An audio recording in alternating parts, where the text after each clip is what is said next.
The history behind this mall actually dates back decades before shovels even went into the ground. Back in the 1960s, the city of Hamilton wanted to rejuvenate the downtown core. They selected a massive block of more than 43 acres, which included the former city hall, all of which would be demolished to make way for this new development.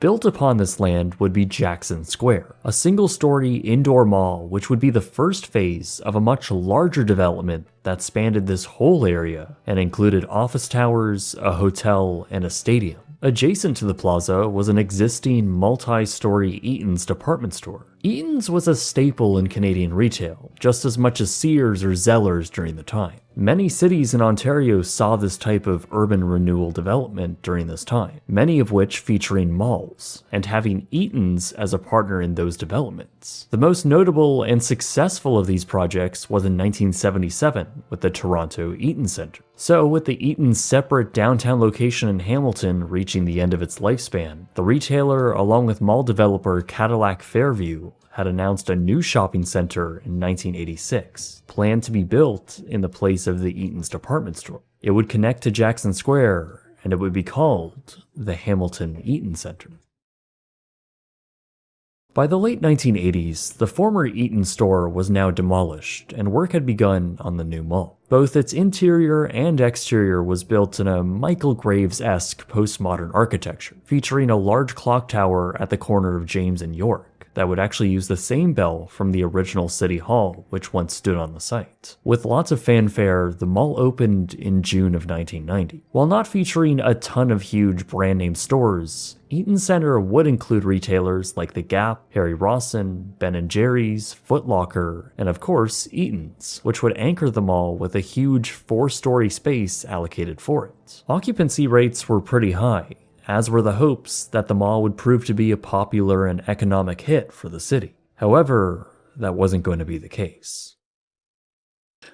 Okay, so obviously closing day tenants weren't the highest quality of brands. But even just 2 years after the grand opening, the mall began losing tenants. But the problems continued to get worse from here, as occupancy rates at the mall had fallen to a catastrophic 41% by 1996. Mall walking events were now being held, which is never good, and the entire mall was ultimately put up for sale as the Eaton's company, which by this point had owned the mall in its entirety, was in dire financial condition. So much so, in fact, that the entire company declared bankruptcy and shut down in 1999.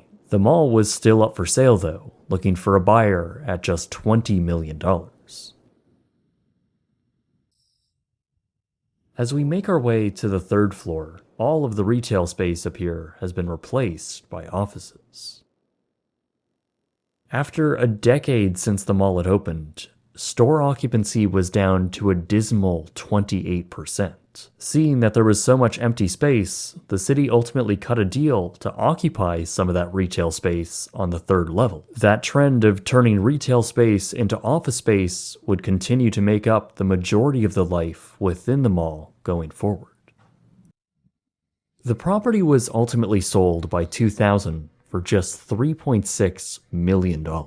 That's 5% of what it cost to build a decade prior. With this purchase, the property also saw a name change, now to the Hamilton City Center. Redevelopment talks were already underway by 2002, even proposing to relocate City Hall back to the site. While this never happened, in 2006, the mall did land a new deal for even more office space. But the occupancy problems continued, and the mall slipped further into debt. It would ultimately be sold in 2011, and then again in 2014. Continued to operate since its final purchase, hope of a renewed use came in 2019. The developers had announced their intentions to demolish the mall and in its place, construct 4 condo towers totaling around 2,000 units. The development also included a large courtyard area along with commercial space as well as a market district. The entire project was initially valued at around $700 million, which would ultimately increase to over $1 billion by 2022. The same year, in fact, that the developers would shut down the property for good. That would ultimately happen on December 31st. Funny enough, I was actually there on one of the last few days. But after its closure, the demolition timeline of February 2023 would come and go without any real changes. The mall would instead just rot away. Those developers ultimately stated that due to higher interest rates, they would need to sell more than 400 condo units before demolition would start, adding that the poor economy would not make that sales number feasible. Therefore, the development would be put on hold indefinitely. After sifting through hundreds of files and plans only illuminated by my camera light, I started to get pretty enraged by the whole history behind this mall. The urban renewal programs of the 1960s and 70s obviously have not worked, and they've only shown that they were extremely short-sighted and have been a callous disregard of history. In Hamilton's case, they set out to destroy a massive block of small businesses, beautiful architecture, and culture, all to build this ugly, brown, architecturally disconnected plaza. It has aged horribly, and it's truly staggering to me that in the late 80s, developers thought this area could use even more indoor retail space. Without free parking, competition from other malls in the area, as well as the perception that the mall was unsafe, shoppers and retailers were just never drawn here like the developers had hoped. Even from an aesthetics or usability point of view, while the interior Galleria was an arguably pleasant place to be around, the exterior certainly wasn't. It was a massive brick wall, originally with little windows to see inside, and very few stores with street access. It's really not an attractive place to visit as a pedestrian. It's just a massive brick wall on what's otherwise a wonderful and vibrant street. I mean, that's best exemplified by the stark contrast across the street. There you have historic buildings with boutique shops along the sidewalks and rental apartments on the floors above.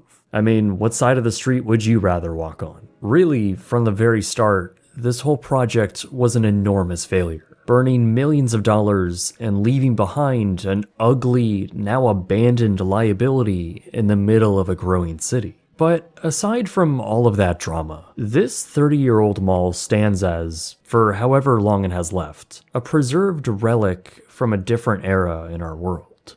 For me, this has been a really interesting look at a completely different type of mall. We all know that suburban shopping centers have been dying for years, but rarely do we get a look inside an abandoned urban one. One that represents flawed thinking of a different time, and one that never got a chance to succeed.